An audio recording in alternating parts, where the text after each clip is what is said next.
નમસ્કાર ખેડૂત મિત્રો, આજે આપણે આવ્યા છીએ જડાઈ રોડ ઉપર કે જ્યાં વધારે આપણે જોઈએ છીએ મગફળીનું વાવેતર પણ સારું છે અને ખેડૂતો વધારે ઉત્પાદન લેતા હોય છે. પરંતુ આપણે જોઈએ છીએ કે મગફળીની અંદર જ્યારે મગફળી ઉપાડવાનો ટાઈમ થાય, જ્યારે 80-90 દિવસ કે 100 દિવસ, ત્યારે તેની અંદર ફૂગ આવે અને ઘેરું ટીકા નામની અને તેનાથી ટપકી, તેનાથી આપણે જોઈએ છીએ કે પાન ખરી જાય છે. બરોબર, તેના લીધે આપણી ક્વોલિટી અને ઉત્પાદન ઉપર બહુ મોટો અસર પડતી હોય છે, જેના લીધે આપણી ક્વોલિટી અને ઉત્પાદન પણ ઘટતું હોય છે. તો તે ના થાય તેના માટે આપણે BSF કંપનીનું એક ફૂગનાશક આવે છે, પ્રાયોગસર. તો આપણે જાણીએ ખેડૂત પાસેથી કે પ્રાયોગસર છાંટ્યા પછી તેને કેવું રિઝલ્ટ છે.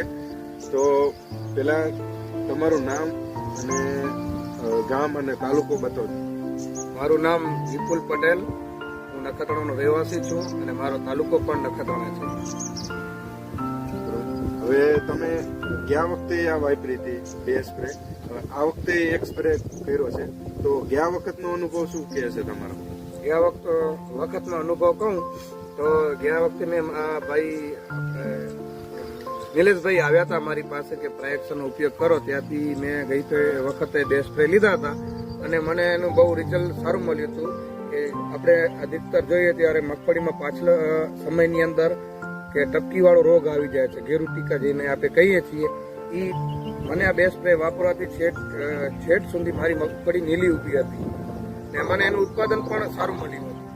એના માટે આ વખતે પણ મેં 1 સ્પ્રે લઈ લીધો છે અને હજુ 15-20 દિવસ પછી બીજો સ્પ્રે લેવાનો છે. આના પછી માનો કે ક્વોલિટીમાં કેવું આવે છે? ક્વોલિટી એ મને એમ સારી દેખાણી. એનું એક રિઝલ્ટ એવું છે કે ભાઈ છેક લગી મગફળી નીલી ઊભી હોય તો એનું રિઝલ્ટ પણ સારું મળતું હોય છે. બરોબર છે. અને ક્વોલિટી સારી હતી, ભાવ પણ કેવો સારો મળ્યો? ભાવ પણ હવે અમારે કને કેવું છે કે ભાઈ આના લોકો આવે છે અને એને પસંદ પડે, એને વ્યાજબી લાગે એ પ્રમાણે અમને ભાવ આપતા જાય છે. બરોબર છે.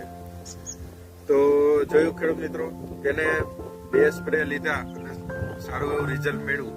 તો તમે પણ આ વખતે મગફળીની અંદર 50 થી 60 દિવસે પહેલો સ્પ્રે અને 70 થી 75 દિવસની અંદર બીજો સ્પ્રે લઈ અને તમારી મગફળીની અંદર ઘેરું ટીકાથી બચાવો